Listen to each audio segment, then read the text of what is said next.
Hey guys, tonight we travel back in time. Not to some bustling city or roaring battlefield, but to a place where the wind hums like a lullaby, and even the dead take their time getting where they're going.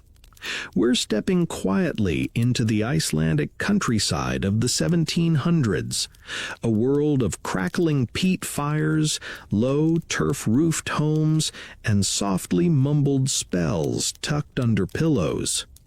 You're wrapped in a thick woolen cloak, the kind that always smells faintly of sheep and smoke no matter how often it's aired out. Outside, the wind skims the frost-covered hills, pressing its cold breath against the small panes of bubbled glass in your window.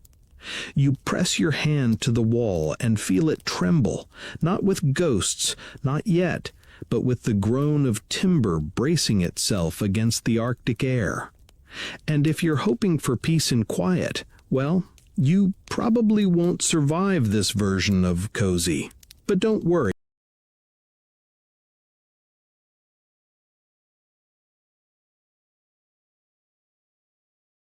These ghosts are mostly polite. Mostly. So, before you get comfortable, take a moment to like the video and subscribe, but only if you genuinely enjoy what I do here. Let me know in the comments where you're watching from and what time it is there. Midnight in Manitoba? 3 a.m. in Tasmania? I'm always curious. Now, dim the lights, maybe turn on a fan for that soft background hum, and let's ease into tonight's journey together. You trudge across a late winter field, boots crunching over frost-laced grass. There's a flicker ahead, a golden window set into a turf-covered longhouse. The structure is low and earthen, barely distinguishable from the surrounding hills, but smoke from the chimney curls upward like a ribbon. Inside, the room is a warm womb of firelight and murmured stories. You duck through the low doorway. The air is thick with the smell of mutton stew, unwashed wool, and something faintly metallic, ink, perhaps. An old man looks up from the table, where he's scratching something onto sheepskin with a feather quill. He nods, gestures for you to sit, and doesn't pause his writing. Someone else, maybe a wife, maybe a ghost, hard to tell, presses a wooden bowl into your hands. It's warm and smells of broth and onions. You sip, and the room exhales around you, every timber groaning in sympathy. This is not a place for haste. Iceland in the 1700s runs on a different clock, one wound by weather and myth. It's a land where isolation is measured in glaciers and daylight hours, and superstition is just another word for Wednesday. Here, stories aren't just entertainment, they're insulation. Ghost tales are passed around like wool socks, meant to keep you snug during the long dark nights when the sheep bleat at nothing and the wind taps at the turf roof like fingers. Historians still argue whether these tales served mostly social cohesion or genuine spiritual belief. Maybe both, maybe neither. Maybe it's just what people do when they're cold, isolated, and need to make sense of the thump in the loft above their heads, when everyone knows that's not where the cat sleeps. The fire crackles. You notice the scribe's parchment glows oddly in the lamplight, as if it remembers other stories written on it. That's not just poetic musing. Vellum in Iceland was often scraped and reused. Ghost stories on top of ghost stories. The room's walls are hung with simple tools, spindles, ladles, a bone comb. But above the lintel, tucked into a carved niche, rests a thin wooden stave inscribed with runes. It's called a galdrastafur, a magical symbol. They're everywhere, really. in pockets, sewn into hems, buried under thresholds.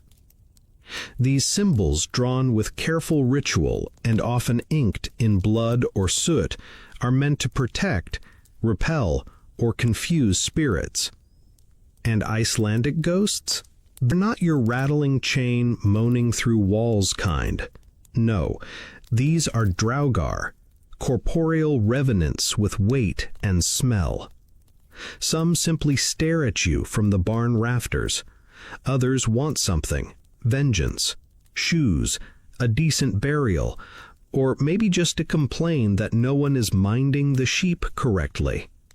The man at the table finishes his writing with a sharp flourish and lifts the vellum into the lamplight. You see it's covered in neat, crabbed lines and strange symbols shaped like fishing hooks. He folds it carefully, wraps it in oilskin, and tucks it into a box carved from driftwood. You don't ask what's inside the box. You're sleepy, not stupid. Someone begins a story. It's in Icelandic, but the cadence is enough. You catch the words Brenniman, Ofturganga, and Nid Durlot, fire people, again walkers, and something that sounds a lot like the slumping down, which is either a curse or a way of saying someone fainted very dramatically. The story is about a man who stole salted lamb from a grave offering and found his feet wouldn't stop walking, day and night, mile after mile, until he collapsed into a bog and vanished. They say he still walks, though his boots are long gone, and he's just bones now, sloshing softly under the moss. A woman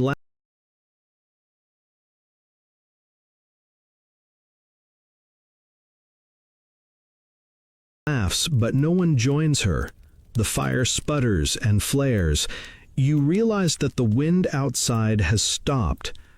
Just stopped. Someone at the back of the room coughs. You turn to look, but no one is there, or perhaps no one you can see.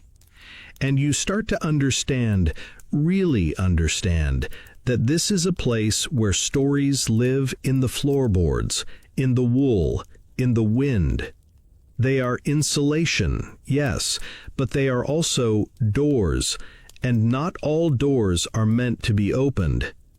Still, you lean back, your bowl empty, your bones warm, and let the fire's crackle lull you.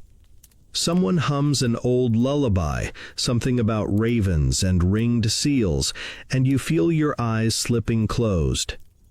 Just for a moment, just long enough to rest before the next tale begins, you wake to the sound of bleating. Not the hungry kind of bleating that says, "Feed us, human," but something more distant, slurred, off. The sort of noise a sheep might make underwater or in a dream. The longhouse is quieter now. Someone has banked the fire and gone to sleep under a heap of woven blankets near the wall. You slip outside, boots crunching softly through a light crust of snow, and the sound gets clearer. Sheep, definitely, but not where they should be. The pasture is fenced, though fence is generous. It's more a suggestion made of driftwood and stubborn twigs. You step through a gap in the boundary and pause, breath steaming. The moon is so bright it washes the color from the world, painting the field in shades of pewter and old milk. There they are, a dozen sheep, clustered near a frozen stream, their bodies blurry in the moonlight. You blink and realize it's not your eyes. They shimmer faintly, as if their wool were made of mist. One lifts its head and stares directly at you. No eyes, just shadow sockets. You take a careful step forward, and they vanish.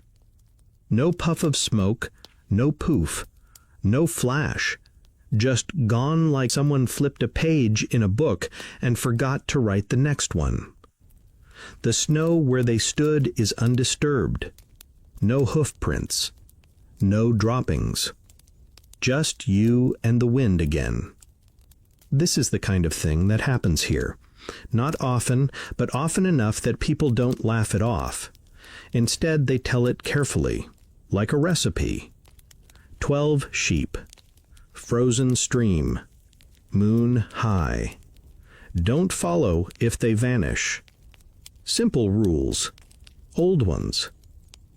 Historians still argue whether such ghost sheep stories were symbolic, warnings against straying from the herd maybe, or veiled metaphors for stolen livestock, but locals back then didn't spend much time theorizing.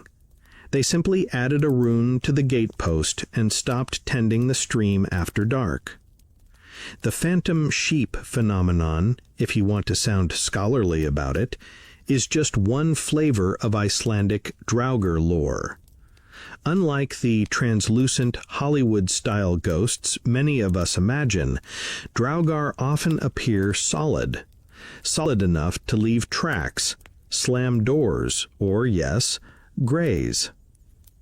You trudge back to the longhouse, glancing once more toward the stream. Nothing there now, but your ears still ring faintly with that not quite bleat, like wool sighing. Inside, the fire's been rekindled, and someone, you're not sure who, has left a small bowl by the door. It holds dried moss and a strip of cloth, an offering. For what, you don't ask. This is one of those houses where asking is considered rude, like taking your boots off the wrong way, or admitting you don't believe in elves. You settle near the hearth, and your eyes drift to a wooden carving above it. A sheep, again, but stylized, angular. Its legs curl into spirals, and its eyes are huge and empty. The carving is older than the house itself, older than most of the people in the valley, and no one remembers who made it. You don't know what it means, but you don't like how it seems to look straight at you no matter where you sit. A woman with hair like twisted flax settles beside you. She smells of buttermilk and lichen, and her voice is low and steady as she begins to speak. Not to you specifically, but to the air between you. She tells the story of Jonas, the shepherd, who once followed a spectral ewe up a hill, only to find himself at the doorstep of a stone house that hadn't existed in that valley for 200 years. Inside he found not ghosts, but echoes, faint laughter, the creak of a spinning wheel, the smell of salted fish. He stayed for 3 days. When he returned to the village, everyone he knew was dead. You don't ask how long ago this was. You don't ask if Jonas died afterward. You just watch the woman's hands as she gestures, graceful and strong, her fingers blackened with soot from tending the fire. As she talks, a heavy gust rattles the shutters. The wooden sheep over the hearth groans like it's shifting slightly in its socket. You look at it again. Still watching. Always watching. It's hard not to wonder why so many Icelandic ghost stories involve animals. Sheep, yes, but also horses, foxes, birds. There's a quiet intimacy to it, like the afterlife just slips sideways into the familiar. No monstrous spirits or shrieking specters, just your own flock bleeding wrong. In some cases, animals become ghosts themselves, or are used as vessels for cursed spirits. One old tale tells of a cow that moaned in Latin every night until it was led into a volcanic ravine and left to vanish. Fringe folklore? Sure. But here, no one sees that as a contradiction. The fantastical lives right beside the mundane. You hang your socks by the fire and mutter protective rhymes under your breath without really thinking about it. Everyone does. You find yourself doing just that as you pull off your boots. Soft sing-song syllables. Not Icelandic, something older, wordless. The kind of lullaby your bones seem to remember even if your mouth doesn't. And outside, somewhere far across the field, you hear one final bleat. It doesn't echo. It just stops. Morning in 1700s Iceland doesn't arrive all at once. It leaks in slowly through slats and smoke holes, gray and reluctant. You sit on the edge of a wooden bench, cradling a chunk of barley bread and something vaguely fishy that may or may not be yesterday's cod. Breakfast is quiet. There's no clatter of cutlery or idle chatter, just chewing, a bit of throat clearing, and the low hum of someone reciting psalmer under their breath. When the eating's done, people disperse like smoke. One to check the sheep, another to mend a boot. The scribe is already back at his post, ink pot warmed near the fire and a fresh stretch of vellum unrolled before him. You shuffle over, curiosity getting the better of caution. What he's writing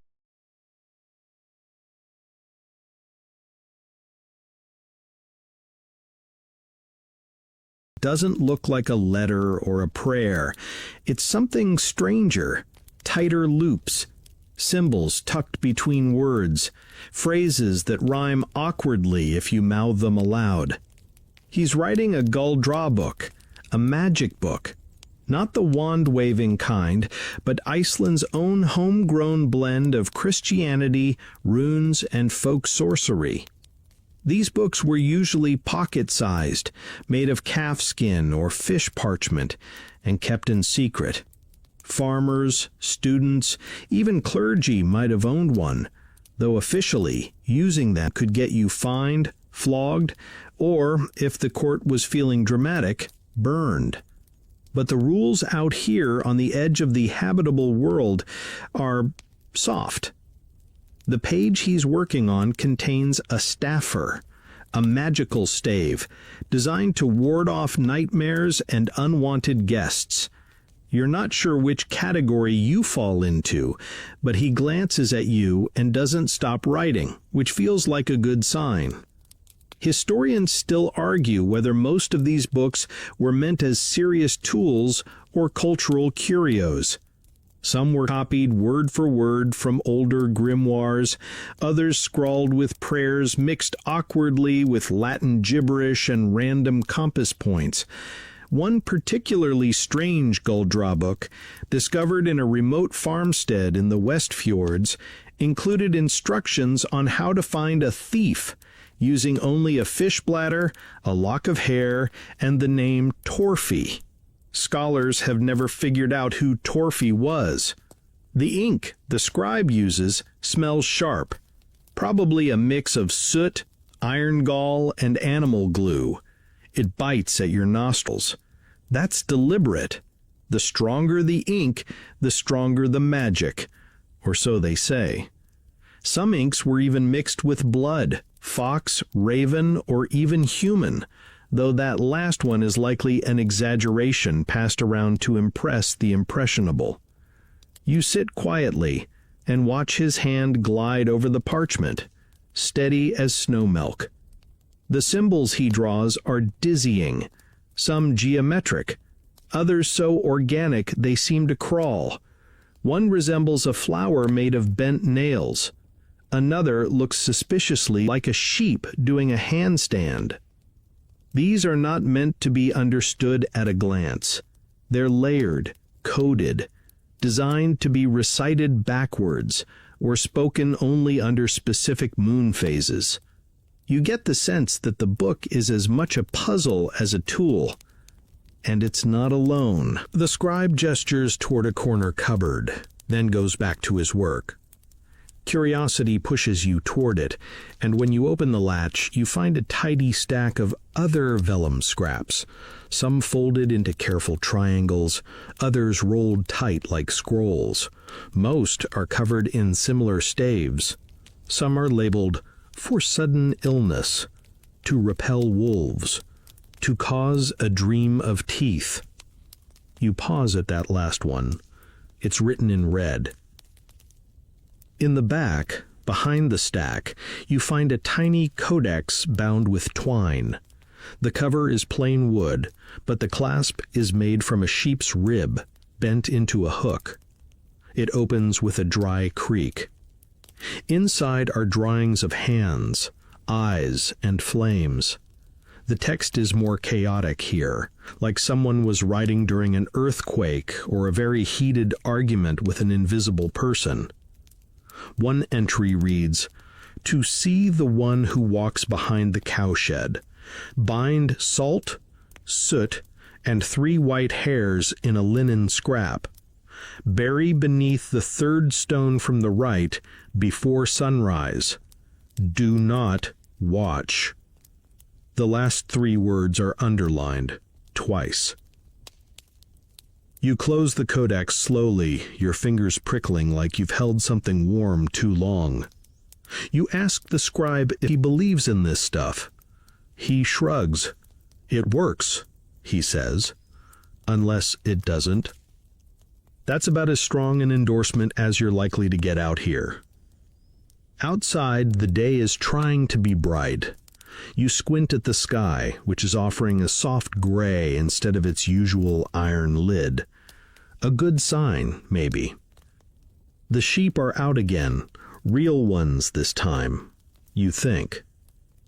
A young boy runs by, chasing a lamb, laughing, until he stops cold and looks toward the stone fence. "There's a lady there," he says. You follow his gaze.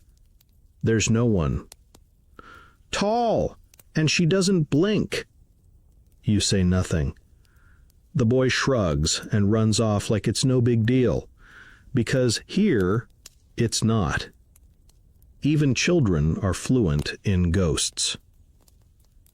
You return inside, where the scribe has finished his page and is hanging it near the hearth to dry. The ink glistens like beetle shells. He turns to you with a faint smile and says, "It's best if you don't try reading it aloud, just in case." Just in case what, he doesn't say. But you nod anyway, because something in your spine has gone very still, and the wind has changed directions again. You notice it now. The house has no mirror, and somehow that feels wise. You wake up in a different part of the house. Or maybe it's the same room, just rearranged by dream logic, or the quiet reshuffling of heavy-footed ancestors in the night. Either way, you're nestled beneath a rough wool blanket that smells like hay, tallow, and the sleep of 100 winters. Someone's humming again, a tune like thawing ice dripping steadily into a wooden bucket. You sit up slowly, the blanket resisting with surprising weight, and find yourself face to face with a shelf lined with folded scraps of cloth. Neat bundles, each tied with string or thin leather. You reach out and gently lift one. Inside is a small slip of parchment with a symbol drawn in smudged black ink, pressed flat like a pressed flower between notes of a forgotten song. You've found the pillow charms. In Iceland during this time, it's not uncommon for people to tuck protective staves under their pillows, especially children, the elderly, or anyone suffering from martroth, nightmares so vivid they're blamed on supernatural forces. Think of them as proto-dream catchers, except you don't hang them, and they're likely drawn with soot, egg yolk, or ink thickened with cow bile. You open another bundle. This one smells sharply of lavender and something spicier, perhaps angelica root, often tucked into sachets to ward off evil spirits or nosy neighbors. The charm inside shows a symbol that resembles a spiral staircase ending in a forked tongue. You lie back for a moment and press one of the charms to your forehead. It's cool, the ink faded but still oddly fragrant. The runes feel more whispered than written. Historians still debate whether these staves were more folk medicine than mysticism, rituals made habit over generations, like saying, "bless you," after a sneeze or not eating fish on certain days. But here, now, the distinction feels irrelevant. You know that if you wake from a nightmare, someone will press one of these under your pillow without saying a word, and no one will need to explain why. A woman enters, not startled to find you rummaging through sleep magic. She's wearing a long shift and a woolen shawl, her hair braided with a length of blue thread. Without breaking stride, she sets a bowl of goat's milk on the table and begins grinding something in a stone mortar. You ask what she's making. She says simply, "protection." She hands you a pinch to sniff, powdered yarrow, dried lichen, and a little smudge of what smells suspiciously like beeswax and copper. She adds, "It's for the cradle. My niece gave birth last week." You nod like this makes perfect sense, because it does.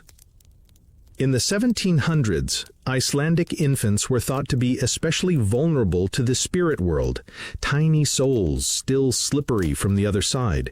It was common practice to inscribe protective runes onto swaddling cloth or to hang charms carved from bone over the cradle. One particular symbol, Aegishomr, the helm of awe, was said to confuse evil spirits and prevent them from entering the dreams of the child. She shows you one of these, carved carefully into a disc of horn and hung from a braided cord. The edges are worn smooth by use, by love, by generations of small fists gripping it in sleep. Not all sleep was safe. She tells you of Mara, a kind of nightmare being that crawls under the chest of sleeping people and suffocates them slowly. You've heard of this before in other cultures, old hag, nightmare, sleep demon. The Icelandic version is particularly stubborn. It cannot be reasoned with, only warded off with prayers, iron scissors under the pillow, or a circle of salt at the threshold. You glance down. The threshold here is oddly pale, worn smooth and faintly glittering. Salt crusts, probably. Or snow. You don't ask. One of the charms you unfold includes a short rhyme written phonetically to help with recitation in the dark. Black-eyed wind that presses near, find no door or entry here. Teeth and tongue and blood I lack, let me dream and not come back. You read it silently, lips not quite moving. Your fingertips tingle. The woman nods approvingly, as if she knows the feel of ink magic when it hums. A cat walks in. You didn't know there was a cat. It's small and black, with one white toe and the surly expression of someone who's lived through multiple hauntings and finds you unimpressive. It hops onto the bench beside you and stares into the rafters. You look up, expecting something dramatic. Nothing. Just dust, a dried fish bladder, and a spider the size of a coin. But the cat doesn't stop watching. Later, when you go to lie down again, just for a moment, you tell yourself, you find someone has placed a folded charm under your pillow. You don't know which one. You don't look. It smells like moss and ink, and you sleep deeply, dreamlessly, with the faint sound of the cat purring beside your head. For now, nothing claws at your chest, nothing presses at the window. The threshold stays closed. And that little whisper of fear you didn't even realize was lodged in your ribs loosens just a bit. You breathe. Your eyes open in the kind of darkness that doesn't feel empty. It feels crowded. Like something might be in the room with you, waiting politely for you to notice. The fire's burned down to a soft red hush, and the cat is nowhere to be seen. But there's a presence. You're sure of it. Then you hear her. Not a ghost, at least not in the howling, chain-rattling way we think of. This is someone alive, or somewhere between. The midwife. She's standing by the doorway, tying her cloak with fingers as swift as weaving shuttles. She doesn't speak, but gestures for you to follow. You rise, slowly, blanket slipping off your shoulders. Your boots are cold, but you jam your feet into them and trail behind her into the icy blue haze of pre-dawn. She's moving with purpose, steps deliberate along a packed snow path between turf houses. The village is quiet, except for the occasional sleepy bleat and the distant crack of ice shifting on a distant pond. You ask, softly, where you're going. She says only, to see the restless. Now, in most places, midwives deliver babies and maybe the occasional stern warning about broth temperature. But in Icelandic folklore, midwives occupied a liminal space. They dealt in thresholds between life and death, light and shadow, sleep and waking. Some were said to speak with spirits, especially the spirits of mothers who had died in childbirth or infants who never breathed. You pass a field and see faint depressions in the snow, not footprints exactly, more like something dragged. The midwife doesn't glance at them. She hums softly under her breath, a tune that's oddly syncopated, like her voice is stepping around invisible stones. The house she leads you to is small, older than the others. Its door leans in the frame. Smoke rises thinly from the chimney. She doesn't knock, just pushes the door open and walks in. And you, of course, follow. Inside, it's warm. Too warm. The fire's roaring, and a woman lies curled on the bed, hair damp with sweat, breath fluttering like a trapped moth. Next to her, a baby, tiny, silent. You can't tell if it's sleeping or gone. The midwife bends to check, muttering something you don't understand. You feel like an intruder. This is too real, too close. Then the midwife reaches into her satchel and pulls out a folded square of cloth carefully tied with horsehair. She unties it and reveals a talisman, a rune inscribed on birch bark in rusty ink. Not soot, something else. You choose not to guess. She places the rune under the woman's pillow, then one under the baby's swaddle. She sprinkles a fine dust, lichen, and salt around the hearth and recites something under her breath. You still can't tell if this is medicine, magic, or a bit of both.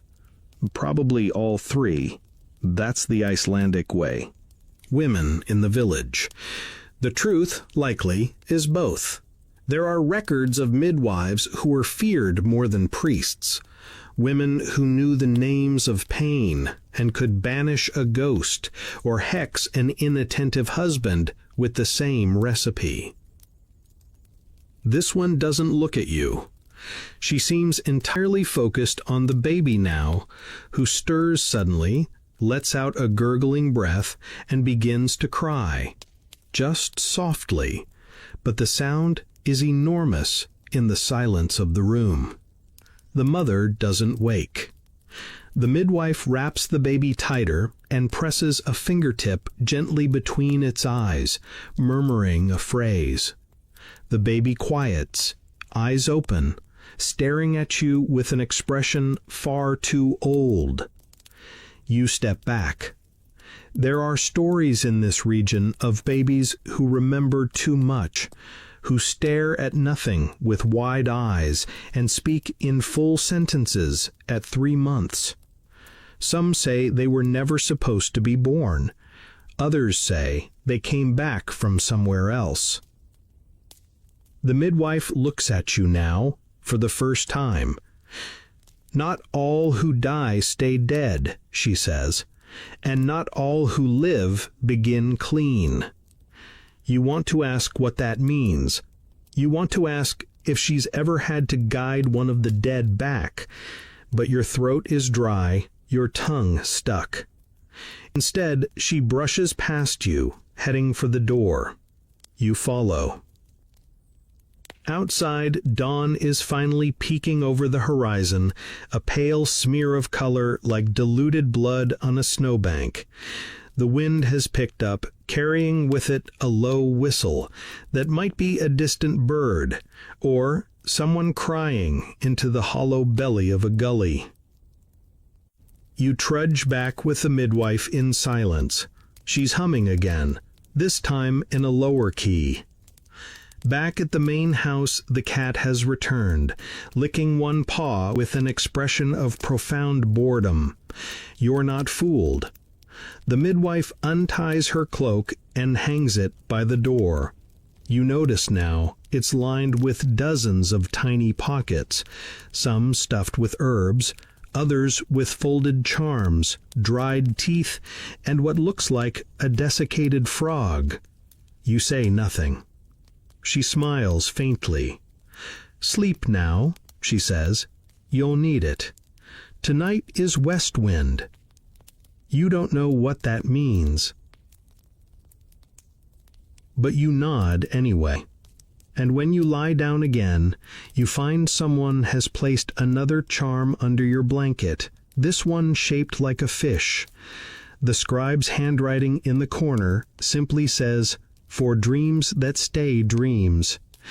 You curl into the wool and drift off, lulled by the sound of the cat's purring, the wind through the turf, and the feeling, odd but not unwelcome, that someone just tucked the air itself around you like a second blanket. You wake to bells. Not the church kind, and not the cheerful jingle of livestock collars either. These are low, hollow tones, more felt than heard. They reverberate through your bones like echoes in a cavern, soft as wool, but heavy with intention. You blink sleep from your eyes and look toward the doorway. The wind has picked up again, carrying with it the sharp scent of snow and peat. The longhouse is quiet, too quiet, even for early morning. You wrap yourself in your cloak and step outside. There, just beyond the pasture fence, stands the old turf church. It's not much bigger than the longhouse you slept in, long and narrow, with thick grass growing from the sloped roof, and a bell tower so modest it could pass for a nesting box. The walls are wood, blackened by time and weather, and the tiny graveyard that surrounds it is cradled in stone and silence. But the bells, ah yes, the bells, they're not coming from the tower. They're coming from the ground. You step carefully into the yard, boots muffled by snow and moss, and feel that subtle tremor again beneath your feet. Like something is shifting down there, something that resents being disturbed. The dead are restless today.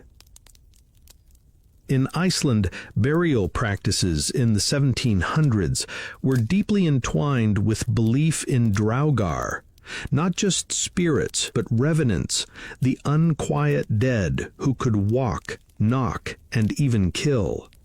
You couldn't just bury someone, you had to settle them.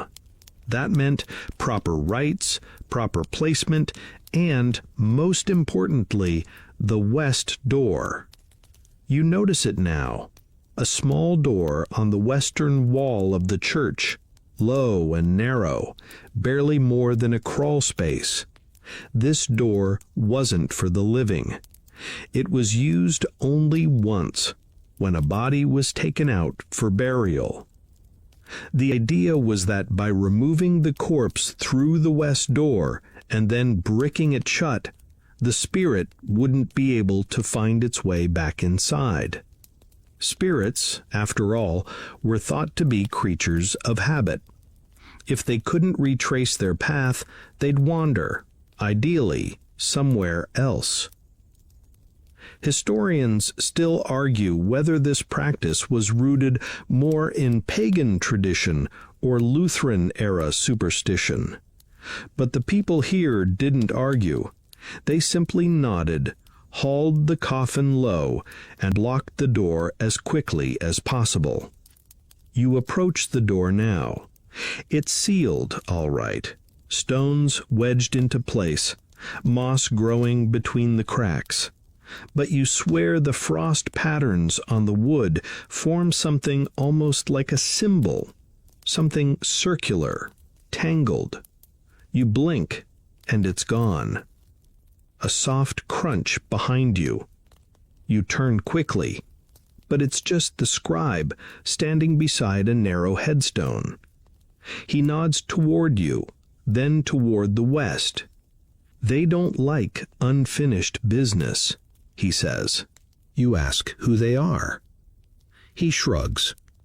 Whichever ones still remember.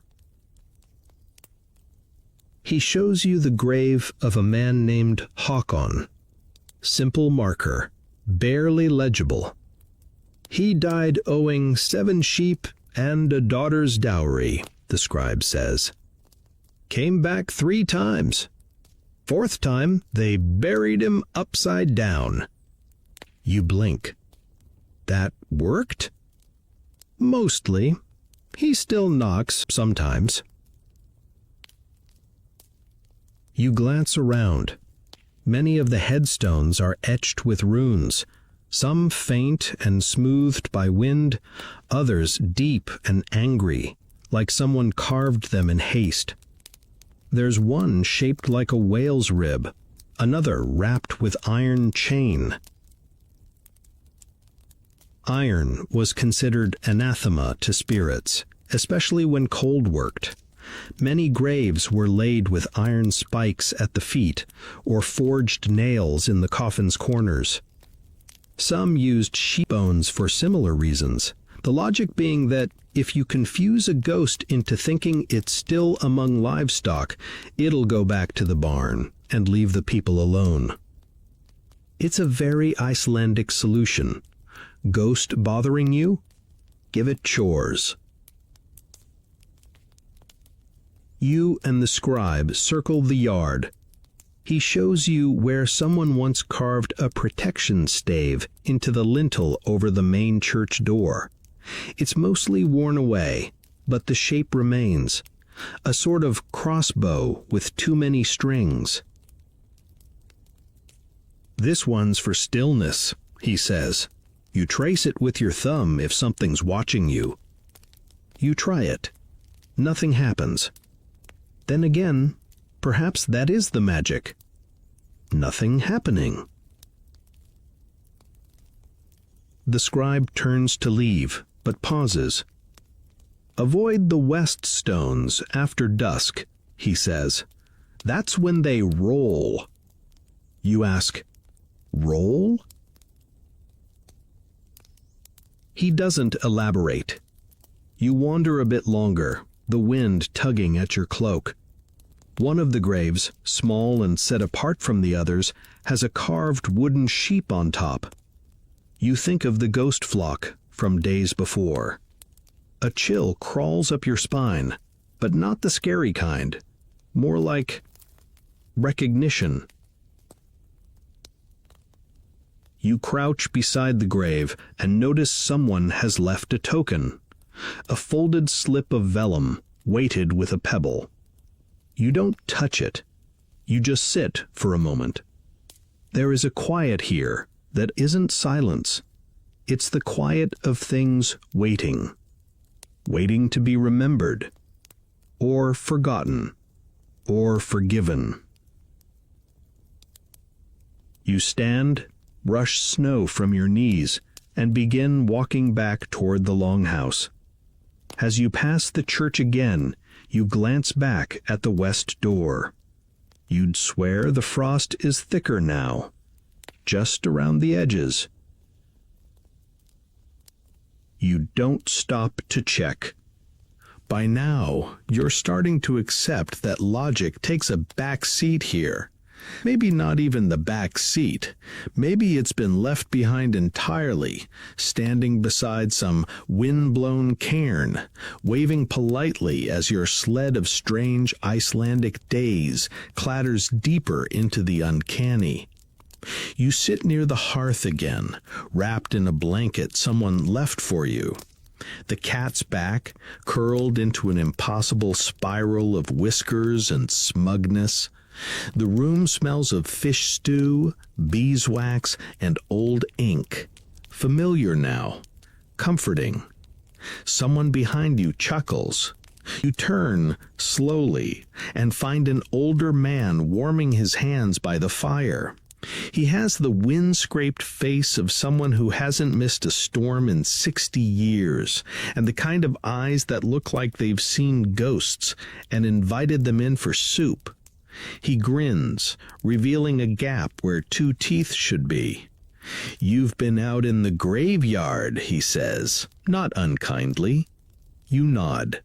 He settles beside you and begins telling a story, one about a man named Bjarni, who lived near Thingari and absolutely swore that his house was haunted by a child's laughter. Not crying, not footsteps, just laughter. It started the day after his wife buried their stillborn son and continued every evening at twilight. Neighbors said it was grief. Bjarni said it was worse than grief. Grief doesn't tickle your toes while you sleep. He tried to bless the house, tried to stay with friends. The laughter followed. Then one night he woke up with his mouth full of snow. Inside the house, no windows open, no footprints. Historians still argue whether stories like Bjarni's were metaphors for trauma or actual experiences. But here, in this low-lit house with dried fish hanging from the rafters and time moving sideways, metaphor seems like a very optimistic guess. The man at the hearth scratches his head. He mutters, "Folk like to explain things, but the dead don't need explanations. They just need company." You glance toward the doorway. The curtain stirs, though no one enters.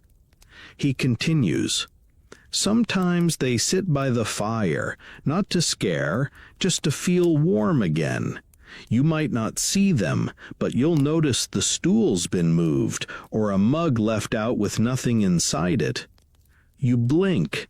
That mug on the table across from you, the one that's always just a little to the left, you thought someone was using it."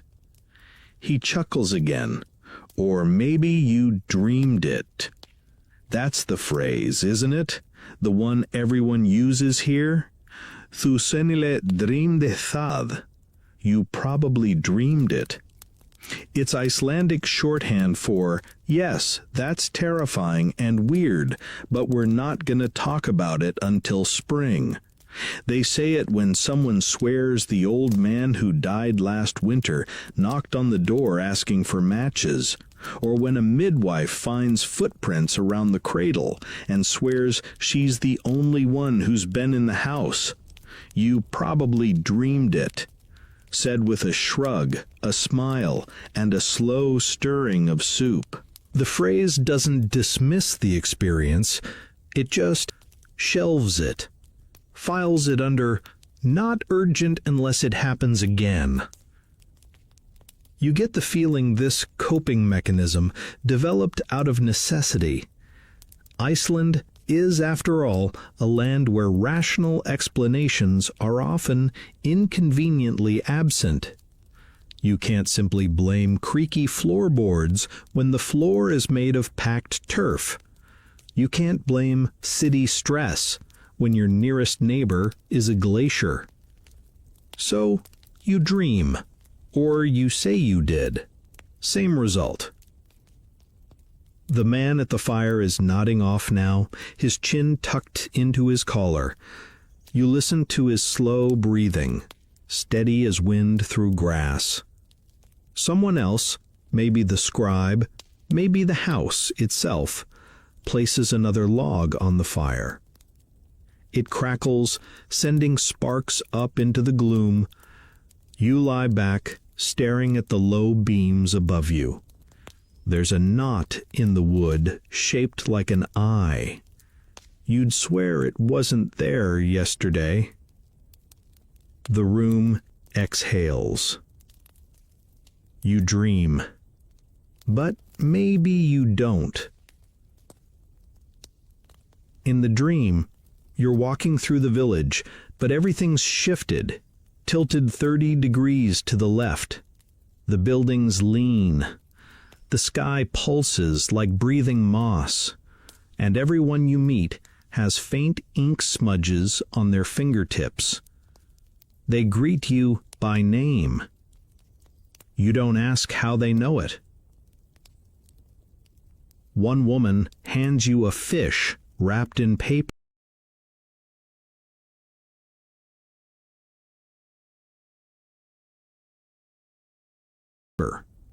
The paper is covered in runes, and the fish speaks Latin. Another gestures at the churchyard and says, "Don't worry, they're only hungry if you stop looking at them." You wake with your mouth dry and the taste of salt on your tongue. The cat is watching you again. You ask the scribe, later, as he sharpens his quill, if people really believe in these things. The ghosts, the laughter, the dreams that aren't dreams. He smiles without looking up. Believe? He dips the quill in ink. They believe enough to leave the west door shut. That's what matters. And somehow, that's enough. The next day arrives behind a curtain of mist. The sun, if it ever rose, is doing an excellent job hiding, and the wind is on its best behavior, just a soft, damp breath brushing the eaves. You step outside and squint into the gray. Somewhere beyond the pastures, the sea waits. You can't see it, but you can smell it. Salt, rot, and something ancient, like iron and barnacle-wrapped time. You decide to go walking, just to clear your head, or maybe to see if anything strange decides to find you. The sheepdog joins you, uninvited. It appears out of the fog like it's been waiting. A thick-furred, fox-faced Icelandic sheepdog, tail curled jauntily over its back, eyes bright with mischief and a hint of too much knowledge. It doesn't bark. It just stares at you, then trots ahead with the kind of purposeful prance that says, "Keep up, outsider. You're slow." You follow. The land slopes gently upward, covered in moss so spongy it makes your boots feel half a size larger. Every so often the dog pauses, looks back, and gives a soft chuff like a laugh you're not in on. You step across a hill, and there it is, a small cluster of stones, arranged in a circle no wider than a dining table. At the center, a flat slab, worn smooth by centuries of wind and snow. A sitting stone, or maybe a watching stone. You sit. The dog plops down beside you with a huff and begins gnawing on something. It might be a stick or a very small femur. You decide not to ask. You sit in silence for a while. Then you start talking. Not to the dog exactly, but to the air, about the strange dreams, the grave with the wooden sheep, the charm that smelled like fish, the fact that you still aren't sure if you're awake now. The dog tilts its head, listens.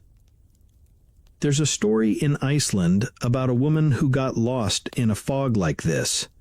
She wandered for hours until she sat down to cry. Then a sheepdog appeared and barked once. When she followed it, it led her straight to a house that hadn't been there before. Inside was a woman who looked just like her, only older. The woman gave her a blanket and told her to forget the names of all the rivers she'd ever known. When she did, she woke up safe at home. Some say she died in the fog and was taken in by the Holdufolk, the hidden people. Others say she just fell asleep and dreamed it all. And some claim she was never found. Historians still argue whether stories like these are cultural metaphors or literal encounters with Iceland's deep-rooted elf lore. Many early records were Christianized, spirits turned into devils, fairies into temptations, but locals often kept their older understandings quietly alive, woven into lullabies and household warnings.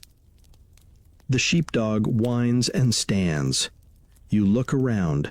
The fog has thickened, muffling the world into a blur of shapes and soundless motion. You think you see a figure in the distance, tall, draped in shadow, but when you blink, it's gone. Or maybe it wasn't there. The dog begins trotting back the way you came. You follow again, and after a while the outline of the longhouse emerges like an island. The fog parts gently around the dog, but clings to you like wet linen. At the doorway, the dog pauses, looks up at you, and lets out a sharp bark, just once. Then it vanishes. You stumble inside, not breathless, but filled with the strange calm that sometimes follows fear. Someone presses a mug of broth into your hand. No one mentions the dog. You sit near the fire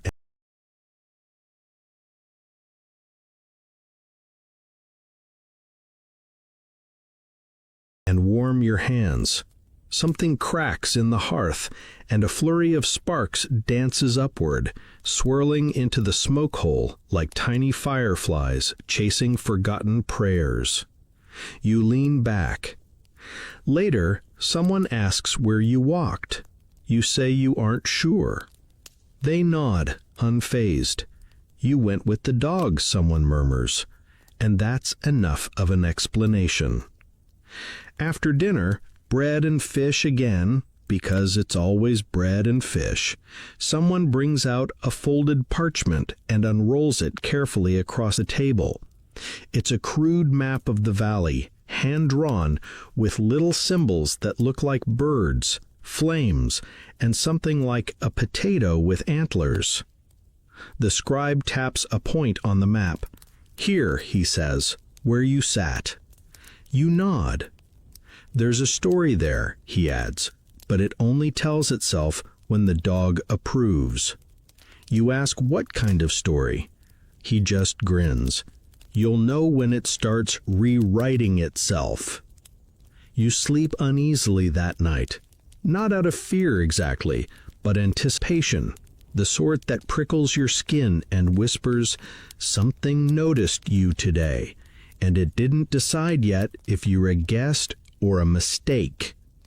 Just before you drift off, you hear it again, a single bark, distant but not forgotten.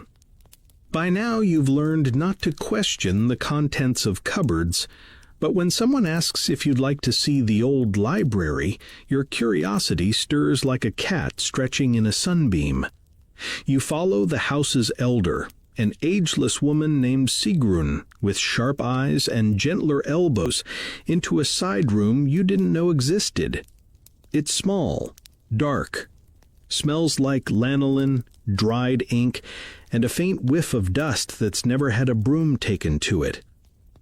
"This used to be the cheese room," Sigrun says, as if that explains everything, and somehow it does. The walls are lined with shelves, rough planks jammed with folded vellum, bits of rolled parchment tied with yarn, thin books bound in leather or stitched hide. Most of the bundles look like they'd disintegrate if you breathed on them too hard. A few are wrapped in woolen cloth, sealed with little tokens made of bone or driftwood. You sit, cross-legged, on the sheepskin rug while she lights a lamp with a stubby twist of sheep tallow. The flickering light casts everything in slow-motion amber. "This is what's left," she says. "Some were copied, some were buried, some wandered off. You don't ask how a book can wander off. Not anymore." She pulls down a box carved with fish scales and hands it to you. It creaks when opened, revealing a stack of folded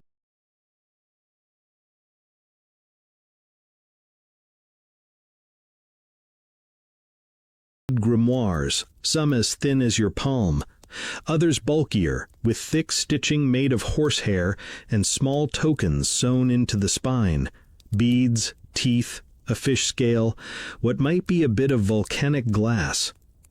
These are not priest books. They're people books, what we needed, what we remembered. You gently unfold one. It smells faintly of smoke and moss. Inside are dense rows of runes, Latin abbreviations, odd pictographs. Some look like roads, others like eggs growing legs. A page toward the middle simply reads, "To make a shadow less loyal." Underneath it says, "3 turnings of black salt. Stir withershins." You glance at her. She shrugs. "We don't use that one anymore." You ask who wrote them. She replies, "Everyone. Anyone who could. It wasn't about belief, it was about being ready." And then she tells you something you didn't expect. Many families kept their own little library of spells, blessings, counter-blessings, dream charms, sea prayers, and goat-calming chants. Not all were magical. Some were recipes that had acquired weight over the years. Others were diary fragments. One book, she recalls with a dry chuckle, was just complaints about weather and a suspicious neighbor named Olafur. Historians still debate whether Iceland's grimoires were acts of resistance against religious authority, or simply the Icelandic love of recording everything. The truth is, no one really agrees where the line between magic and bookkeeping begins around here. If it's written down, it's real. That's the rule.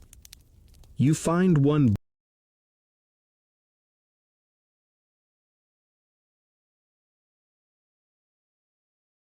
booklet made entirely of fish skin, pale, glossy, and tougher than it looks. Inside are dozens of short entries in the same hand, each beginning with, "If you are afraid. If you are afraid of dreams, drink the dew from a raven's footprint.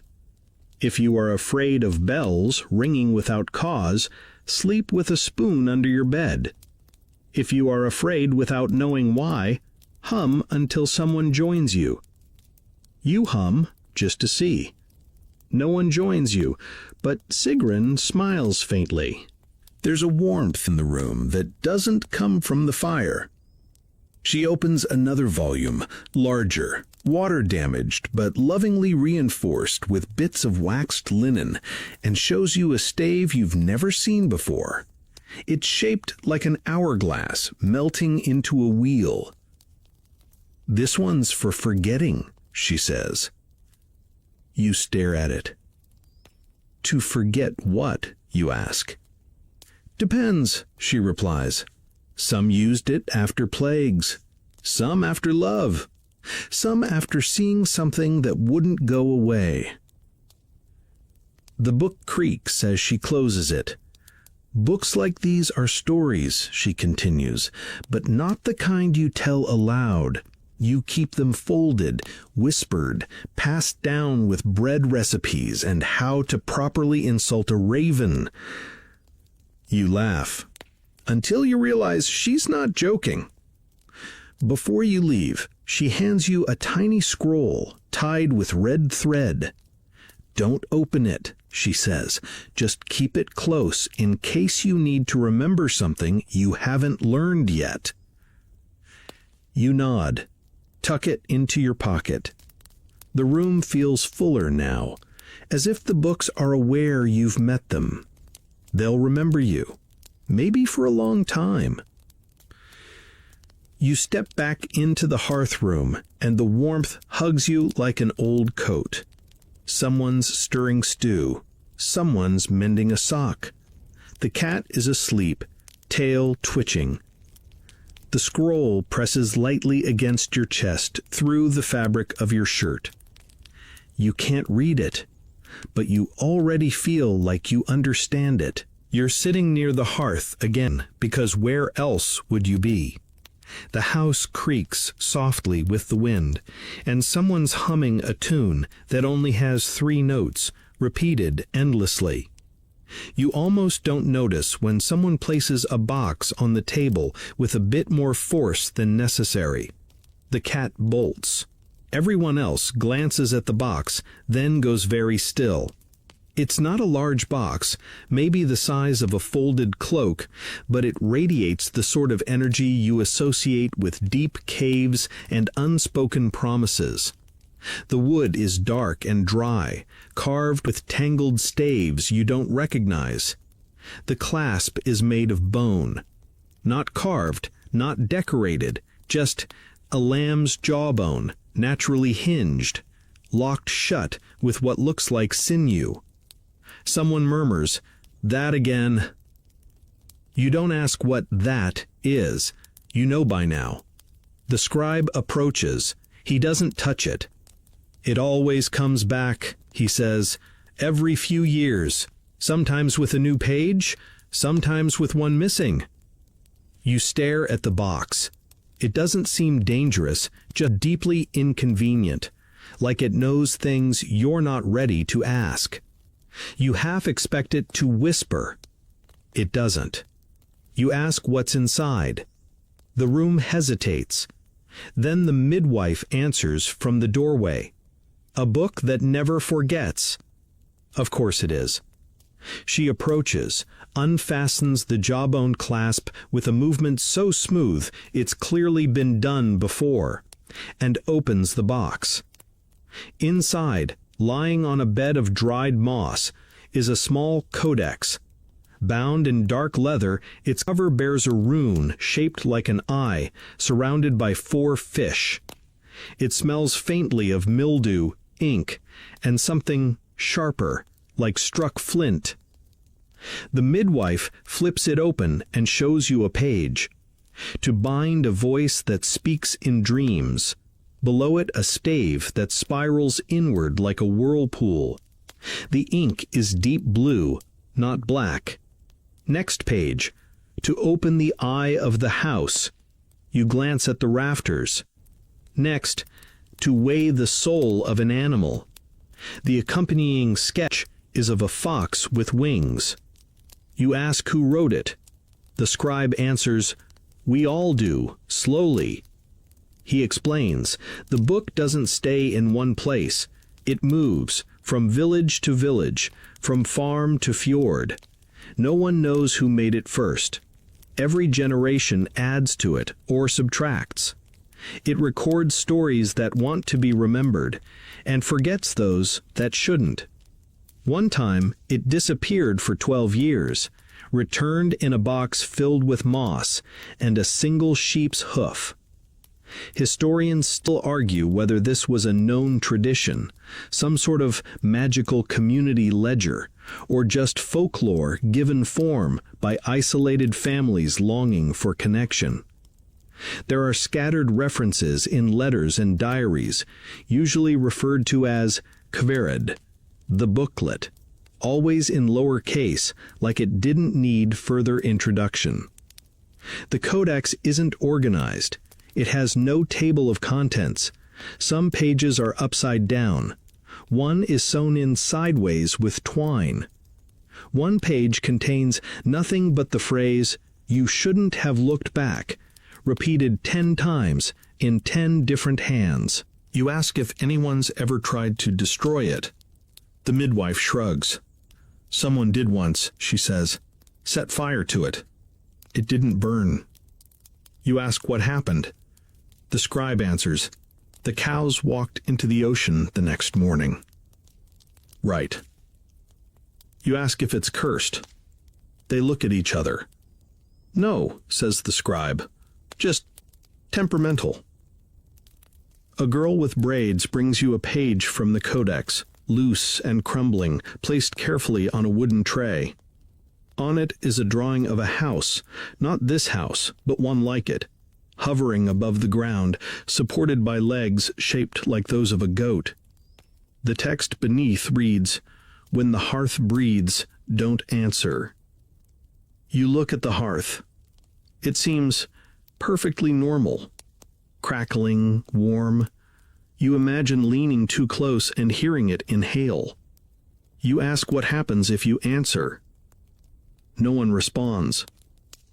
Later, the midwife returns the codex to the box and latches the bone clasp with the same smooth motion. "It'll be gone by morning," she says. "It never stays more than a night." You ask where it goes. She shrugs. "Somewhere it's needed." You try to sleep that night, but you keep thinking of the page about the house with legs, about answering something you didn't know was asking, about the sound the book might make when no one's listening. At some point, you drift off. In the morning, the box is gone. No one speaks of it. But on the hearthstone, someone has scratched a new symbol. A square with a line through it and a tiny circle at the top right corner. You ask what it means. The scribe studies it. Then, maybe, stop asking for answers. You nod, because you already knew. The wind is back. Not the polite kind that rustles wool cloaks and cools steaming bowls of fish stew, but the kind that rattles shutters, howls down chimneys, and makes the turf roof hunch a little tighter around the beams. You pull your shawl close and glance at the windows. The glass fogs and clears in an unsteady rhythm, almost like breathing. Someone says, "The old sauna's acting up again." You pause mid-sip of weak morning broth. The sauna? There's a general murmur. Someone swears softly in Icelandic. Someone else spits into the fire. You wait. The midwife finally looks up from her stitching. "You'll want to go see it," she says, "but don't sit down." That seems like good advice, regardless of ghosts. You're led by a young man who claims he doesn't believe in anything. He says this as he fingers a protective charm sewn into his collar.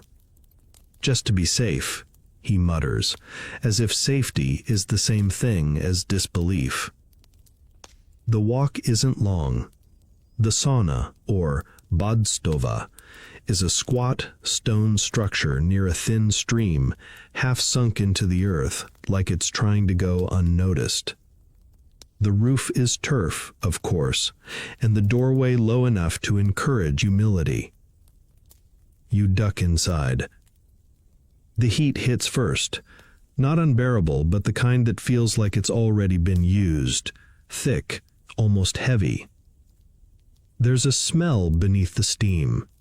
Not mildew, not moss. Something old. Dusty but wet. You can't explain it. The room is empty, you think. Benches line the walls, and a stone hearth in the center glows faintly. The air shimmers, and shadows seem too long, stretching slightly away from your feet, even though the light source is central. You don't sit. The young man points. There, he says. You see it, a dark smear on one of the benches, roughly the size of a person. No clear shape, just a spot that looks flattened, as if someone sat there and melted into shadow. He says, "It's been there since my grandfather was young." You ask what it is. Don't know. He shrugs. Sometimes it's gone for weeks, then it's back. One guy sat on it once, had dreams for months, bad ones. You ask what kind of dreams. He doesn't answer, just scratches at the charm in his collar and steps away from the bench. Icelandic saunas were more than places to sweat. They were central to life. People were born here, died here, discussed ghosts and harvests and marriages. Some were used for herbal healing, others for rites that no one quite explained. In small villages, the sauna doubled as a sick room, a birthing space, and occasionally a space to talk to the dead. Not all ghosts bang pots and float through walls. Some just sit. Historians still argue whether hauntings in communal spaces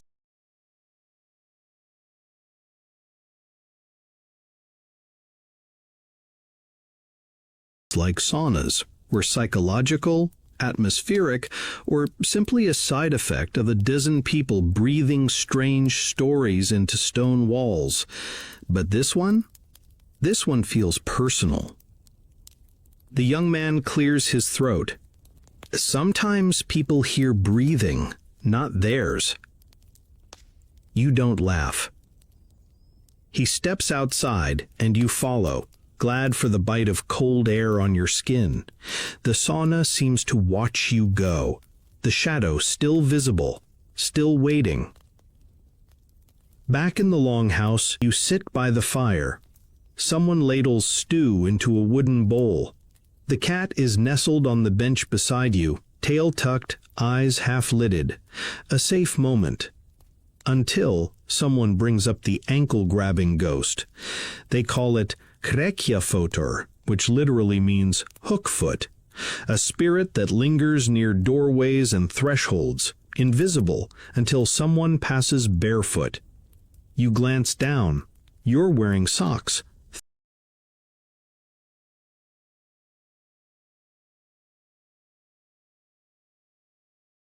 Thick ones. Probably fine. The scribe says it's harmless, just wants attention. Or your warmth, adds the midwife. Someone else says, or your shoes. There's disagreement. There's always disagreement. One tale goes, a girl lost her left boot in a storm, came inside barefoot, and something held on to her leg that night, freezing her in place until morning. She never walked straight again. Another version claims the spirit is a leftover from a drowned man, confused and trying to step into bodies not his own. Still another says it's the soul of a house that never got built, looking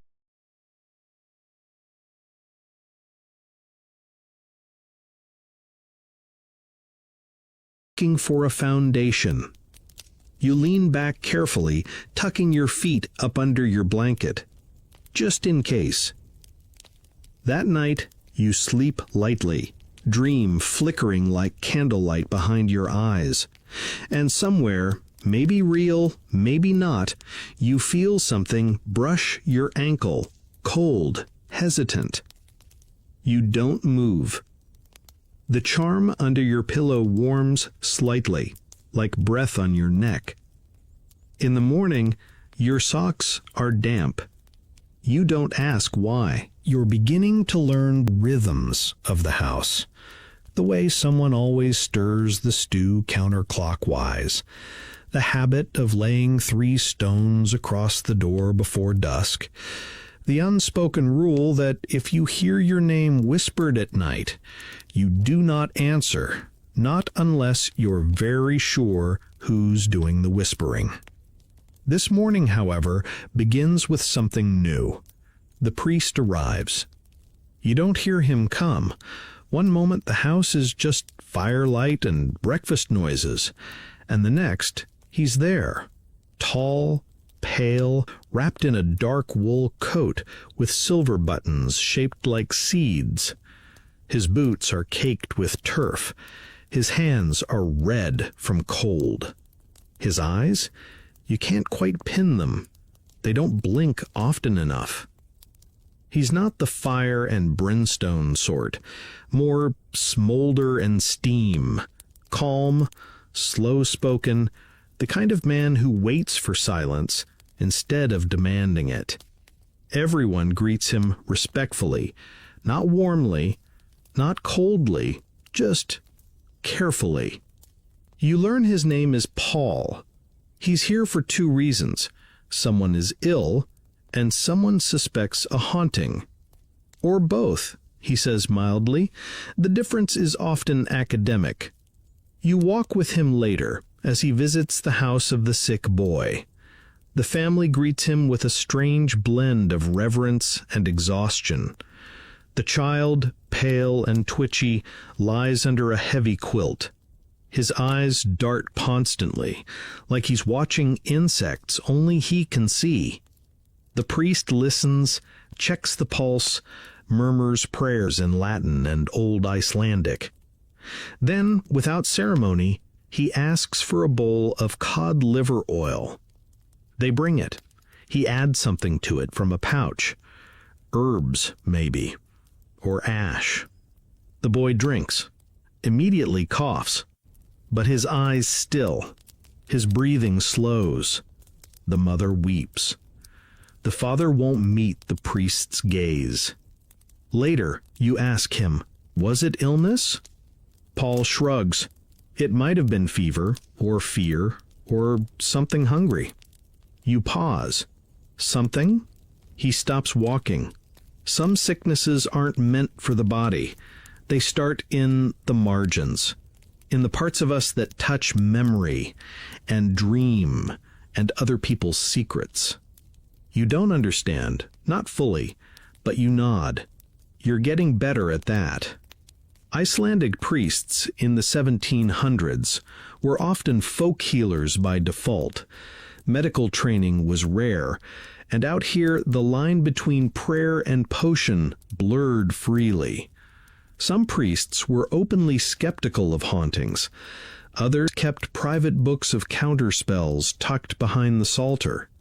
Historians still argue whether these hybrid healer-exorcists were remnants of pre-Christian tradition or simply products of necessity. It's hard to preach logic when your congregation keeps hearing knocking in empty rooms and cows start mooing in Latin. Paul fits this mold neatly. He walks with quiet confidence, but he carries strange things in his bag. A silver spoon bent into a spiral, a dried rose hip, a page from a psalm book stitched into a square of sealskin. You return to the longhouse as the sky begins to darken.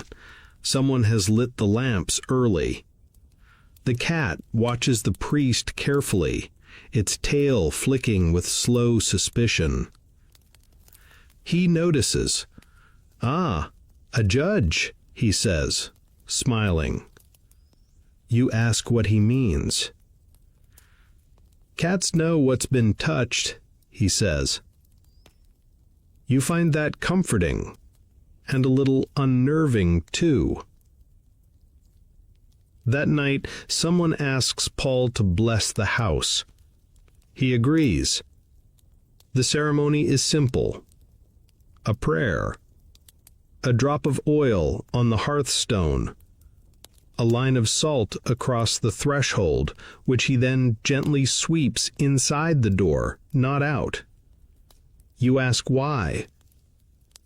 If it's already here, he says, better to make peace than war.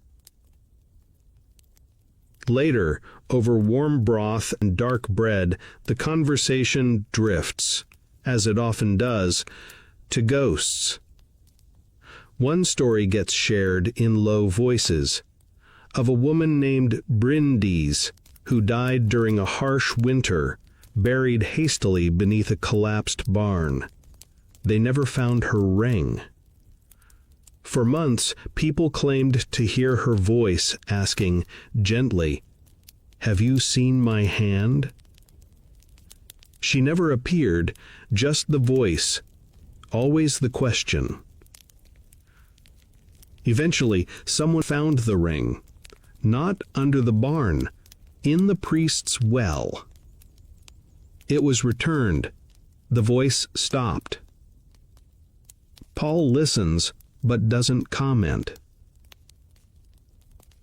Later, as you prepare to sleep, you find a folded scrap of paper near your bedding. A small rune is drawn on it, like a crossbow tangled in thorns. Below, in tiny script, "For dreams not borrowed from others." You look around. The priest is gone. He left without a sound. The cat is asleep again, this time in your spot. You move it gently. It growls without opening its eyes, then starts purring again the moment you lie down. You tuck the rune under your pillow. And for the first night in many, your dreams are entirely your own. You think. You wake to laughter.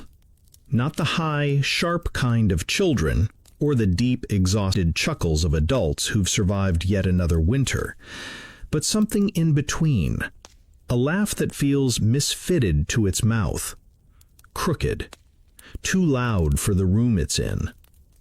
You sit up and find that no one else seems to notice. The longhouse is bustling.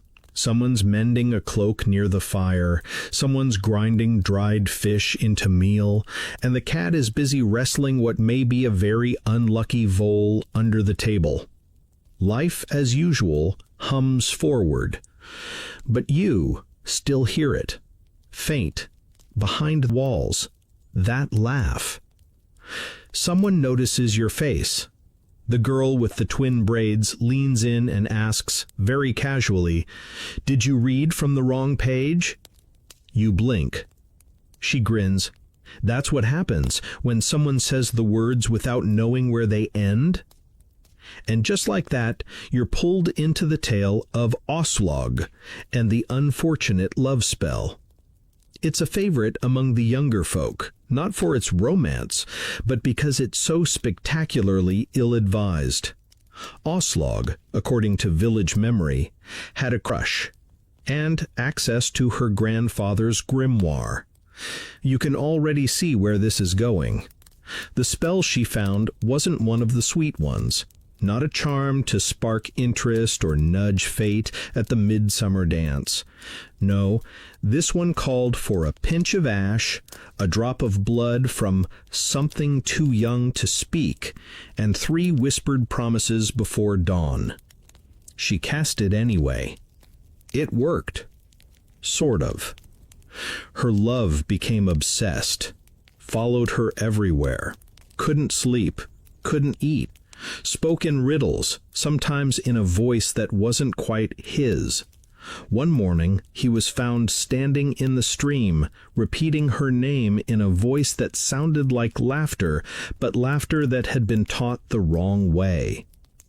Aslug panicked, tried to undo the spell, but love magic is notoriously clingy. Eventually, the boy's family took him to a priest who buried his shoes and burned 3 pages from an unrelated book just to be safe.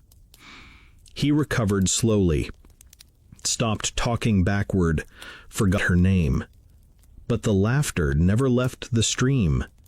Even now, they say if you whisper the name of someone you shouldn't love near that stream, you'll hear the giggle, and something might answer. You glance out the window. The stream's not far. The midwife joins the table and sighs. Love spells, she mutters, are the reason we keep the best charms locked away during the first thaw. Apparently, that's when the feelings start to ferment. You ask why they don't just destroy the dangerous pages. She shrugs. What if they're needed someday? You ask what for? She smiles.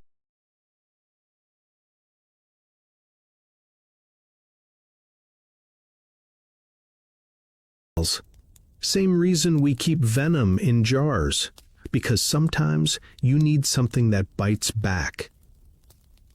Historians still debate whether Icelandic love magic was ever truly believed, or more a form of ritualized flirtation, a way to pretend you weren't the one making the first move. But some of these spells, they don't read like metaphors, they read like contracts. And contracts tend to leave shadows. You're shown one of the old pages that afternoon, not from Auslaug's book. Hers, it's whispered, disappeared when she did, but another like it. The parchment is yellowed, the ink faded, but the stave is unmistakably a heart pierced with what looks like a fishing hook. Beneath it is a phrase, "Love returned unwillingly will stain the tongue." No one's quite sure what that means, but a man nearby quietly pushes his tea away. As evening falls, someone finds a charm under the eaves of the barn. It's wrapped in cloth the color of bruised fruit and stitched shut with red thread. A few people gather to look at it. No one touches it. The scribe eventually picks it up with tongs, mutters something about young idiots and old ghosts, and tosses it into the fire. The flames turn green for just a moment. The cat hisses and bolts. You all watch the smoke curl upward. No one mentions the laughter. That night, as you settle into your usual place, you find another slip of paper tucked into your blanket. This one's not from the scribe. The handwriting is younger, hesitant, a little dramatic. It reads, "If you dream of someone you've never met, tell no one their name." You tuck it into your coat pocket and lie down slowly. Somewhere outside, far off, the stream chuckles to itself. And you try, very hard, not to fall in love with anyone in your dreams. You awaken to the smell of smoke, but not the good kind. Not peat or lamp oil or the welcoming sharpness of someone burning dried thyme near the hearth. No, this is different. Sour, heavy, like wet wool singed too close to a flame. Or regret you can smell. You sit up, and the longhouse is quiet. Too quiet. The cat is gone. The usual sounds, snoring, fire popping, someone gently arguing with a pot, have gone elsewhere. You stand, wrap yourself in your cloak, and step outside into the heavy stillness of early morning. The sky is pale, without warmth, not quite cloudy, not quite clear. A silver dome clamped gently over the village. Smoke curls from one of the outer farmsteads, not a column, but a lazy smear, dark and hesitant. Something is burning, slowly. You follow the path, boots crunching over half-frozen soil. No one stops you. The house ahead is smaller than the longhouse, crooked, as though the ground beneath it grew tired of standing still. One side has collapsed inward. You recognize the smell now. Not fire, but ash. Old ash, recently disturbed. Inside, they're cleaning. No fire broke out, no accidental blaze, but someone died last night. The story travels softly. An old man, the last of his family line, who passed in his sleep. Nothing unusual except for what he left behind. He was a scribe. Not one of the cheerful ones, either. A reclusive, paper-hoarding, muttering in the dark sort who had once tried to sell a binding charm to a passing fisherman and later claimed the sea had cursed his soup in revenge. He had no children, no apprentices, just a chest, long locked, and a reputation for being heavy in the margins, as the midwife puts it. The chest is open now. Inside, folded carefully and sealed with wax, are his marginalia, his personal book of observations, notes, sketches, and spells. Not a Gaudret book, exactly, more like a scrapbook for the uneasy. You're invited to look. The first few pages are benign. Symbols repeated with slight variations, doodles of birds, a line that reads, "The third sneeze brings company." Then it turns. A drawing of a house's shadow stretched in the wrong direction. A poem written backwards. "My teeth are not mine. The night wears my name. Silence dreams louder here." And then this note, scribbled in a hurry. It returns when I forget to close the mirror. You ask if the man had a mirror. The scribe, your scribe, the one you trust, shakes his head. No mirrors in this house. Never were. The room feels colder now. Someone closes the window. A baby, far off, begins to cry and is quickly hushed.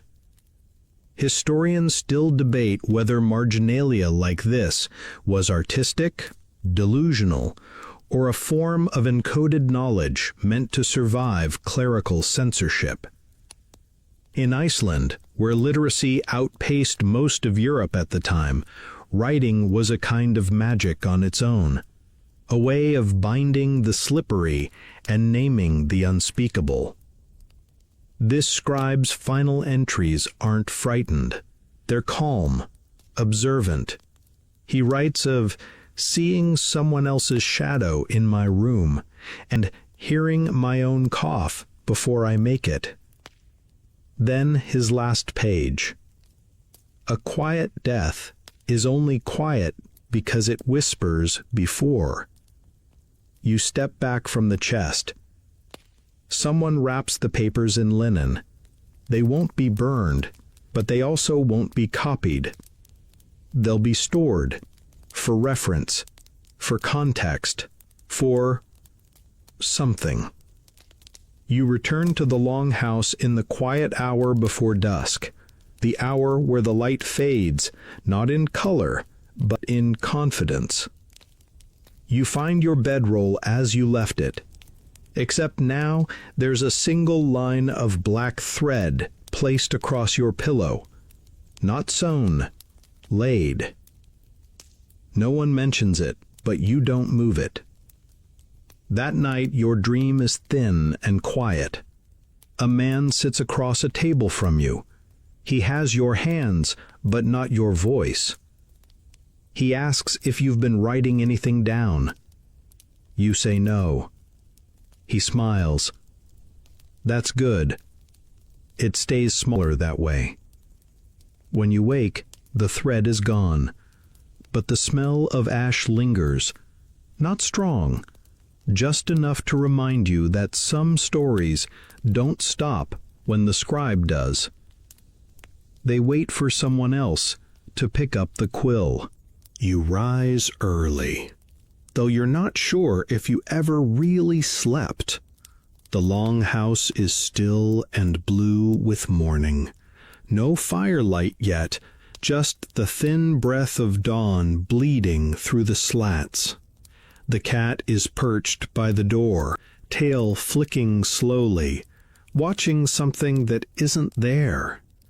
Today feels like an ending, not a dramatic one, not a slamming door thunderclap sort of ending, just the quiet shift when a chapter turns and you realize the room is a little emptier. No one says it outright, but you sense it. Your time here is almost up. The village is already stirring. The sheep are bleating. The midwife is gathering herbs in a pouch made from an old glove, and the scribe is oiling a piece of driftwood carved into what might be a stylized feather or a fork with ambition. But something's changed. The mood, maybe. The air. You ask the scribe if he's noticed. He nods without looking up. "It's the moss," he says. "It's grown too fast." Of course it has. You help with chores, stacking firewood, pouring hot water into a dented basin, sweeping out a cupboard that may or may not have sighed when you opened it. These things ground you, distract you, remind you that ghosts aren't the only ones with jobs.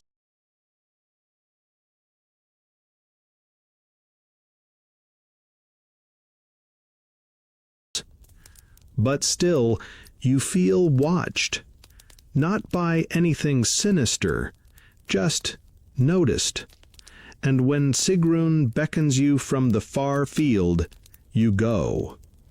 She leads you up a low slope to a mossy rise above the village, where the stones don't quite sit right.